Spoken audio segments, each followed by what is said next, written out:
Good morning students. आज के class में हम एक नए टॉपिक पर डिस्कस करने वाले हैं और टॉपिक का नाम है पड़ोसी देशों के साथ भारत के संबंध। स्टूडेंट्स, हमने भारत की विदेश नीति के कुछ बिंदुओं को देखने का प्रीवियस वीडियो में हमने उन विदेश नीति पर प्रकाश डाला। आज के वीडियो में हम विदेश नीति का एक महत्वपूर्ण जो आधार था भारतीय विदेश नीति का, वो था पड़ोसी देशों के साथ बेहतर संबंध। और आज के वीडियो में हम पड़ोसी देशों के साथ भारत के संबंधों का जिक्र करेंगे। स्टूडेंट्स, सबसे पहले हमें जानना होगा कि पड़ोसी राष्ट्र भारत की जो अवस्थिति है, अगर मैप पे अगर देखी जाए तो भारत दक्षिणी एशिया में स्थित है और दक्षिणी एशिया में भारत के जितने भी पड़ोसी राष्ट्र हैं उनके साथ संबंधों को बेहतर बनाने की रणनीति पे भारतीय विदेश नीति के जो निर्धारक या ये कहें कि जो राजनयिक थे 1950 के बाद से ही पड़ोसी राष्ट्रों के साथ बेहतर संबंध बनाने की दिशा में कार्य किया था और उसी दिशा में आज भी हम आगे बढ़ रहे हैं। यहाँ पर हमने टॉपिक का नाम लिखा है भारत पड़ोसी देशों के साथ भारत के संबंध। तो पड़ोसी देशों के साथ भारत ने हमेशा मजबूत संबंध बनाए रखने का, अच्छे मधुर संबंध बनाए रखने की नीति पर काम किया है और इसका एक कारण भी है। यहाँ एक बात क्लियर है कि मित्र है, अंतर्राष्ट्रीय राजनीति में मित्र है, बनते विभिन्न राष्ट्रों के साथ हमारे संबंध मैत्रीपूर्ण संबंध बनते रहते हैं, बिगड़ते भी रहते हैं। लेकिन पड़ोसी देशों के साथ ऐसा नहीं हो सकता क्योंकि मित्र हम बदल सकते हैं। शीत युद्ध के दौरान भारत और सोवियत संघ है वो निकट संबंधी थे, एक प्रकार से दोनों के मध्य मित्रतावत व्यवहार था, जबकि यूएसए पाकिस्तान को सपोर्ट कर रहा था। लेकिन शीत युद्धोत्तर विश्व में स्थितियां बदली और अब अमेरिका भारत का एक महत्वपूर्ण रणनीतिक साझेदार हो गया। यानी एक प्रकार से ये कहें कि दोनों देशों के मध्य संबंधों में मधुरता आई। तो इसका मतलब कि मित्र हम बदल सकते हैं, ये हमारे हाथ में है कि हम मित्र बदल सकते हैं। किस देश के साथ हमें बेहतर संबंध बनाना है ये हम डिसाइड कर सकते हैं। लेकिन समस्या यहाँ है कि पड़ोसी के साथ ऐसा नहीं हो सकता, पड़ोसी का कोई विकल्प नहीं हो सकता। हमारे जो पड़ोसी हैं वो हमेशा वही रहने वाले हैं। इसलिए हम ये कहा जाता है कि एक अंतर्राष्ट्रीय राजनीति के जानकार विद्वान का ये स्टेटमेंट है कि मित्र बदले जा सकते हैं लेकिन पड़ोसी नहीं। इसका मतलब पड़ोसी का कोई विकल्प नहीं है और किसी भी देश के लिए ये महत्वपूर्ण है कि पड़ोसी राष्ट्रों के साथ संबंधों की बेहतरी बनी रहे, पड़ोसी देशों के साथ बेहतर संबंध बनाए जाने चाहिए और भारत ने हमेशा इस बात पर बल दिया है। और इसके लिए हम कुछ क्षेत्रीय संगठनों की बात करेंगे क्योंकि दक्षिणी एशिया में भारत की स्थिति महत्वपूर्ण है, हमने पहले भी इसका जिक्र किया। लेकिन दक्षिणी एशिया के अन्य राष्ट्रों या पड़ोसी राष्ट्रों के साथ संबंधों को किस प्रकार से बेहतर बनाया रखा जाए, इस दिशा में कुछ कार्य भी हुए। इसमें एक सबसे महत्वपूर्ण जो मील का पत्थर है, हम कह सकते हैं कि क्षेत्रीय संगठन इस साउथ एशिया में रीजनल कोऑपरेशन को बढ़ाने के लिए, क्षेत्रीय सहयोग को बढ़ाने के लिए एक संगठन का गठन किया गया जिसका नाम सार्क है। शॉर्ट में इसको हम सार्क कहते हैं, दक्षेस के नाम से बोलते हैं। फुल फॉर्म अगर इसकी देखी जाए तो यह है south Asia association for regional cooperation. यानी साउथ एशिया के क्षेत्र में क्षेत्रीय सहयोग को बढ़ाने वाला यह संगठन है। 1985 में इसकी स्थापना होती है। 1985 में सार्क की स्थापना होती है, दक्षेस की स्थापना होती है। उसके बाद में लगातार सार्क देशों के सम्मेलन होते रहे हैं और इन देशों के मध्य इसमें पहले 7 सदस्य थे, अब एक और सदस्य 7+1 यानी टोटल 8 सदस्य हो गए क्योंकि अफगानिस्तान इसका एक नया सदस्य बन गया। तो ये सभी राष्ट्र जो सार्क के राष्ट्र हैं वो भारत के पड़ोसी राष्ट्र हैं और इन राष्ट्रों के साथ भारत अपने संबंधों को हमेशा मधुर बनाने की नीति पर काम करता रहा है। इन देशों के मध्य व्यापार को बढ़ाने के लिए भी एक क्षेत्रीय सहयोग संगठन या आर्थिक जो कहें south Asia free trade area यानी एक मुक्त व्यापार क्षेत्र बनाने का प्रयास भी भारत के द्वारा किया गया, यानी सार्क के मंच से भारत ने साफ्टा को लागू करने की दिशा में काम किया है।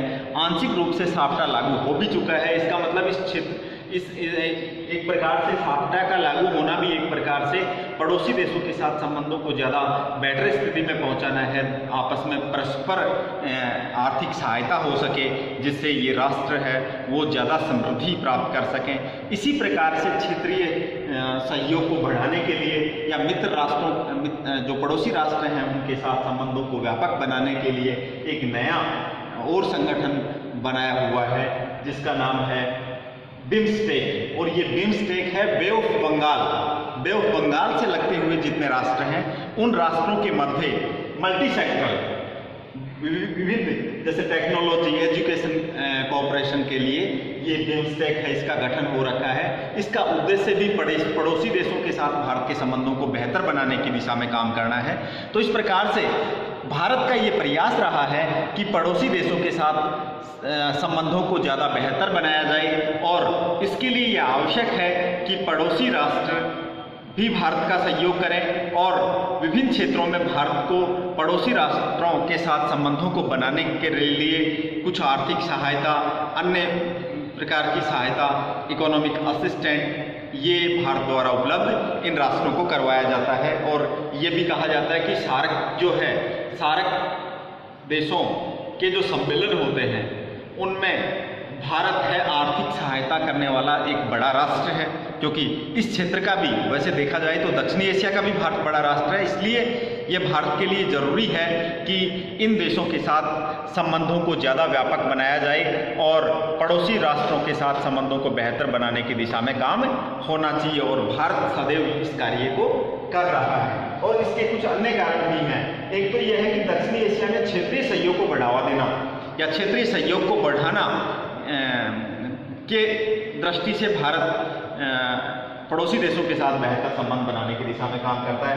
भारत इस क्षेत्र की एक बड़ी शक्ति है, एक बड़ी अर्थव्यवस्था है। भारतीय अर्थव्यवस्था को गति इसके माध्यम से दी जा सकती है और ये राष्ट्र, पड़ोसी राष्ट्र अगर बेहतर संबंध भारत के साथ रहेंगे तो इसका लाभ भारतीय अर्थव्यवस्था को भी मिलेगा, भारतीय अर्थव्यवस्था को भी मजबूती मिलेगी। तो इसलिए हमने पड़ोसी देशों के साथ संबंध बेहतर बनाने की दिशा में काम किया है। ये अलग बात है कि कुछ समय से एक महत्वपूर्ण बात यह उठ रही है कि पहले पड़ोसी देशों के साथ भारत के संबंध बेहतर थे, भारत के संबंध नेपाल से बेहतर थे, भारत के संबंध भूटान से बेहतर थे, भारत के संबंध नेपाल श्रीलंका से वो थे, बांग्लादेश के साथ भी संबंध काफ़ी सुदृढ़ रहे हैं।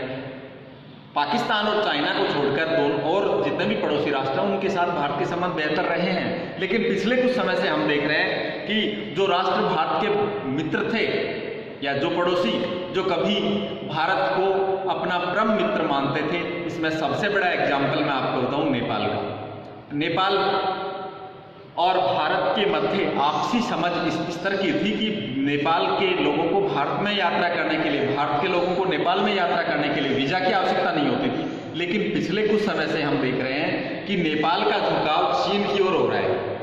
इसका मतलब भारत नेपाल संबंधों में एक प्रकार से ठहराव आया और विशेष रूप से जब नेपाल में नया संविधान लागू हुआ और मधेसी समुदाय द्वारा उसका विरोध किया गया, कहीं न कहीं इस इशू ने, इस घटना ने नेपाली सरकार को भारत से दूर जाने के लिए प्रेरित किया। और एक प्रकार से कई आलोचक ये कहते हैं कि अब नेपाल चाइना की गोद में जाकर बैठ गया। इसका मतलब हमारा एक पड़ोसी जिसके साथ हमारे बेहतर संबंध थे, अब उन संबंधों में कटुता आई है। इसी प्रकार हम बात श्रीलंका की करें, श्रीलंका में भी जो कि लिट्टे के खात्मे के बाद 2008 में प्रभाकरन के खात्मे के बाद धीरे धीरे श्रीलंका में चाइना इन्वेस्ट कर रहा है। विशेष रूप से आपने नाम सुना होगा हम्बनटोटा बंदरगाह, जो कि श्रीलंका ने लीज पर सुरक्षा के लिए और उसके रखरखाव के लिए चीन को दे दिया, जिसका मतलब अब चीनी सैनिकों की उपस्थिति हम्बनटोटा पर दिखाई दे रही है और हिंद महासागर में भारतीय हितों को ये प्रभावित कर रहा है। इसका मतलब ये बात उठी कि पड़ोसी देशों के साथ हमने बेहतर संबंध बनाने की दिशा में हमेशा काम किया। भारत की ये विदेश नीति का एक महत्वपूर्ण लक्षण भी है कि हमने पड़ोसी देशों के साथ बेहतर संबंध बनाए रखने का प्रयास किया, लेकिन पिछले कुछ समय से डिस्टर्बेंस पैदा हो रहा है। यही बात बांग्लादेश को लेकर भी हो रही है। समय समय पर अनेक ऐसे मुद्दे उठे हैं जिससे भारत बांग्लादेश संबंधों में भी कटुता आई है। इसका मतलब कुछ आलोचक ये कहते हैं कि पहले हमने नेबर फर्स्ट की नीति को फॉलो किया, यानी पड़ोसी पहले, या ये कहें कि पड़ोसी राष्ट्रों के साथ बेहतर संबंध बनाने की दिशा में काम किया, लेकिन अब या ये कहें कि वर्तमान में कुछ आलोचकों का ऐसा मानना है कि जो पड़ोसी जिनके साथ हमारे बेहतर संबंध थे अब वो हमें आंखें दिखाने लगे हैं। लेकिन इस तरह की आलोचना एक तरफा है, ऐसा नहीं है। आज भी भारत का प्रयास यह है कि पड़ोसी राष्ट्रों के साथ संबंधों को बेहतर बनाया जाए, और इसका सबसे बेस्ट एग्जाम्पल मैं आपको बताऊं कि जब प्रधानमंत्री नरेंद्र मोदी पहली बार देश के प्रधानमंत्री की शपथ ले रहे थे तो सार्क के सभी सदस्यों को उन्होंने अपने शपथ ग्रहण समारोह में आमंत्रित किया। इसका मतलब सरकार का जो मंतव्य है वो ये है कि हमें पड़ोसी देशों के साथ संबंधों को बेहतर बनाने के लिए कार्य करना पड़ेगा। पड़ोसी देशों का कोई विकल्प नहीं हो सकता, हमें पड़ोसी देशों के साथ बेहतर संबंध बनाने की दिशा में काम करना होगा। और इस नीति को हमारी सरकार, भारत सरकार या दिल्ली सरकार है, वो इस चीज़ को फॉलो आज भी करती है और आगे भी करती रहेगी। आज के वीडियो में इतना ही। नेक्स्ट वीडियो में हम एक एक पड़ोसी के साथ भारत के संबंधों को, जैसे भारत पाक संबंध, भारत चीन संबंध, भारत बांग्लादेश संबंध, भारत श्रीलंका संबंध, भारत नेपाल संबंध, इनके बारे में विस्तार से चर्चा करेंगे। धन्यवाद।